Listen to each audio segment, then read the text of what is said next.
So let's take a quick look at the top end of the Warhammer 40k meta, and just how much crazy dominance the Space Elves are having on 40k tournaments at the moment.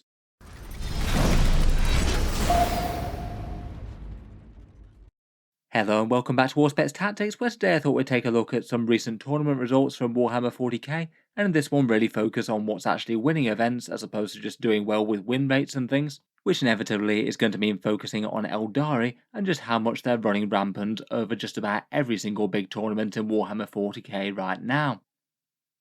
This probably isn't any massive surprise to anyone who's been following tournament results to any great extent over the last few weeks, but the 10th edition meta, despite some initial balance changes, still seems to be in an absolute mess. It seems that with faction dominance, the vast majority of 9th edition was still better than this, and we did have some pretty crazy stuff going off there. It is kind of crazy just how far ahead the Aeldari are versus every single faction, at least when played in a competitive setting with more optimised lists.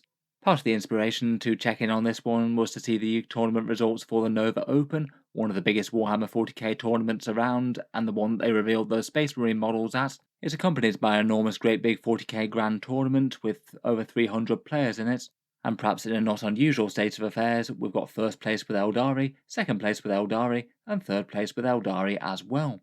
Over the past few weeks, it still seems that their win rate is pretty spectacular, around about a 69% win rate in games, and nosing ahead again compared with the Genestealer cult, which did seem like they might be briefly on track to catch up with them, but the Eldar do seem to have fairly comfortably pulled ahead. Genestealer cults perhaps broadly look like they're in with a shot, but then there's a massive gap between them and anything else in the game.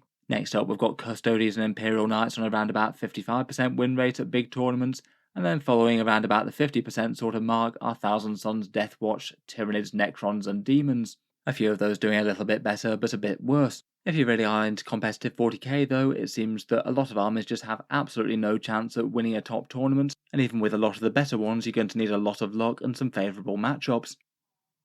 Before we do take a look at the sheer madness of the Aeldari power and dominance though, I would just say a small disclaimer. I think it is very easy for people to get hyperfixated on top tournament results that might not necessarily influence them all that much. Most people out there do tend to play a fair bit more casually, might not even necessarily have any Aeldari in their meta at the moment, and I probably wouldn't lose sight that it's still very possible to casually organise some very balanced games of Warhammer 40k, though several factions do cause issues, either being too strong or being too underpowered like say Death Guard or Leagues of Votann, which hopefully Games Workshop will give some love to soon. I also don't think it's particularly helpful to be unpleasant to people who do play the strong armies as well. Say if you've got a beautifully painted Eldar army, and it's been your faction for years and years, I don't think it's particularly helpful for people to be angry at them for playing their army that they use, even if there is fairly unanimous agreement that a lot of their rules are very overtuned. Fingers crossed it won't stay like this for long. Games Workshop have said that there's going to be a balance pass coming very shortly in the second week of September. Until then though, I did think it'd be kind of amusing to look at some Eldar tournament stats, as well as just the win rates. These are how many big tournaments Eldari have actually won over the last 4 weeks. It seems that out of all of the big events of Warhammer 40k, Eldari seem to have won 28 of them, and then following that there's 4 for the Necrons, 3 for the Genestealer cults, and 3 for Imperial Knights, and then the others a bit more split up between Thousand Sons, Chaos Marines, Deathwatch, Orcs, Custodians, and Demons. It's perhaps not too surprising that a lot of factions just aren't getting any results with this, given that over half the results are all taken up by one army. And it does kind of underline that even the strongest army out there, when you're in a very competitive setting playing with the best lists, only seems to be winning about 1/7 the amount of tournaments as the Eldar are. One quote that I've seen repeated a fair few times is that Games Workshop's last Meta Watch described them as strong but not dominant. At least for competitive play, that just doesn't really seem to be true. Eldari very much are dominant. They're winning 60% of events, no doubt, despite a whole bunch of armies trying to deliberately tailor to take down the meta bogeyman. And while they are certainly being played a lot more than other armies at these big events, this is still massively overrepresented. It looks like only around about 10% of the field actually plays Aeldari, even at the most competitive level, but then it seems they seem to walk away with 60% of the prizes. Just looking down some past tournament results, I noticed that these were particularly standout. These are 2 of those tournaments in the last 4 weeks that I noticed over on the Meta Monday post on the competitive 40k Reddit page. Well worth a look if you want to catch up with tournament data. But it certainly appears that at these seasons of War GT, it was Eldari all the way down from position 1 to position 6, and the same at the Carnage at Cossey tournament, I believe in New Zealand. Obviously these 2 are cherry picked and you get a lot more variety in a whole bunch of the others, but it's not particularly unusual to have them taking positions anywhere 1 and 2 or 1 through 3. and honed Aeldari armies do seem to be taking a lot of top spots in the game.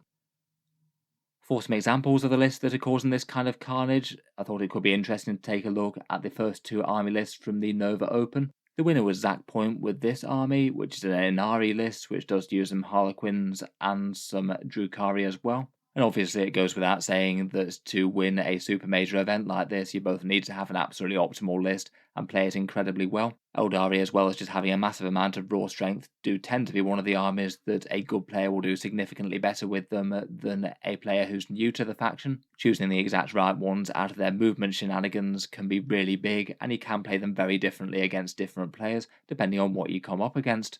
In any case, this one was Inari, so Ivrain had to be the warlord here.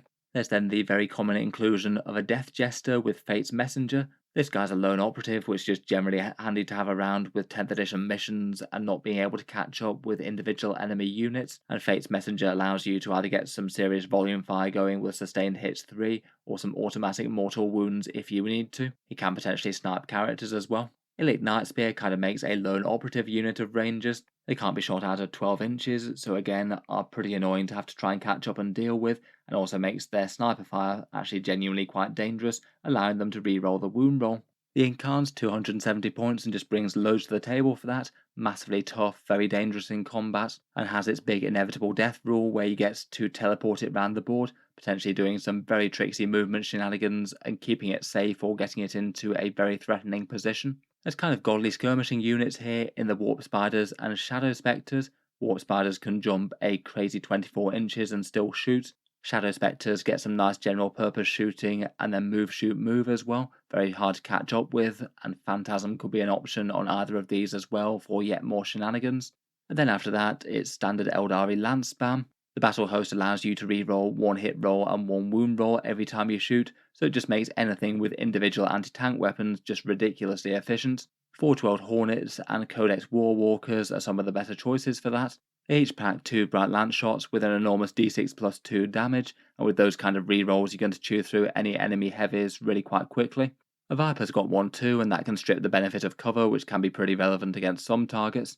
And then there's 3 Drukhari Ravagers for another 9 lance shots for less than 300 points. They won't get the rerolls, but still that's an enormous amount of firepower for the cost and is very efficient just regardless. Overall an absolutely terrifying looking list, a ridiculous amount of shots to just blast through any enemies relying on big stat check, heavy toughness profiles, some god tier skirmishing infantry, some nasty lone operatives, and the Incarn jumping over the boards to destroy what they need to.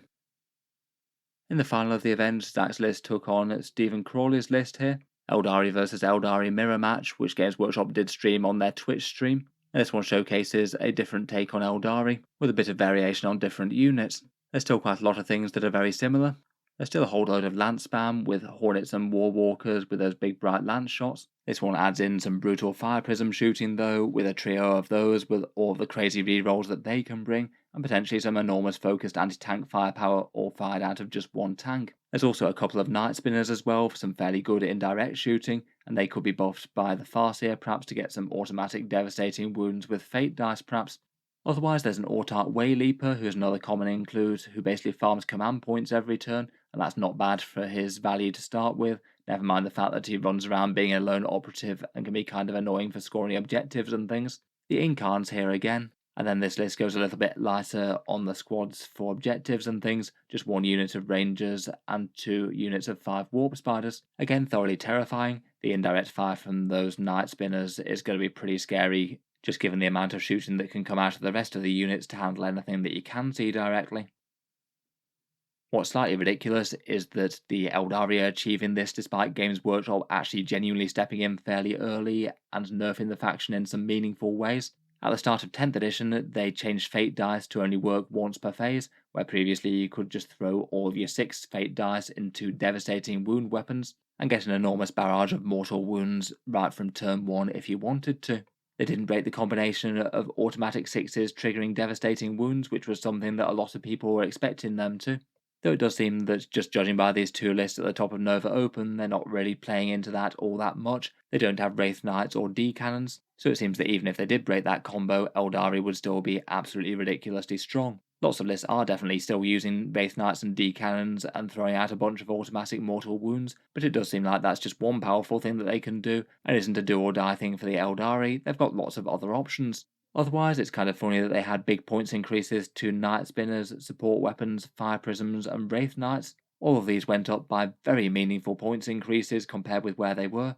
Fire Prisms were just 125 points when they came out, and literally all of those 4 units are still taken regularly competitively by one of the best armies in the game. Maybe just shows just how far they were underestimated when they were designed.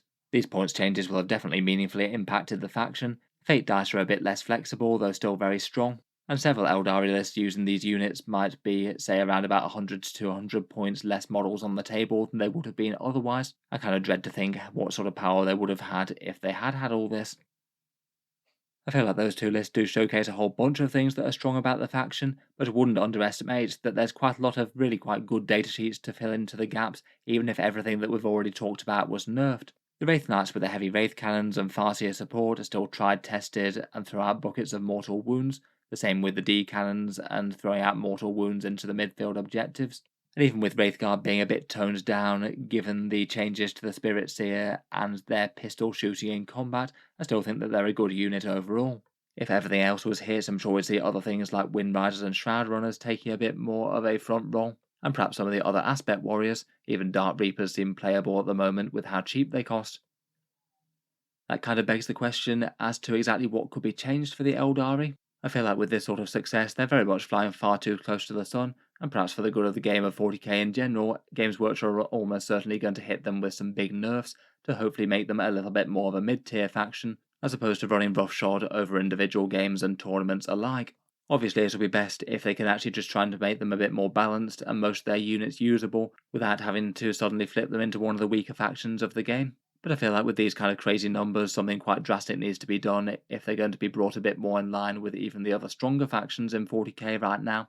My guess is that we'll probably see something like a big 10 to 20% points increase on really quite a lot of their units. That's what they did for Tyranids once they had their crazy period of dominance in 9th edition.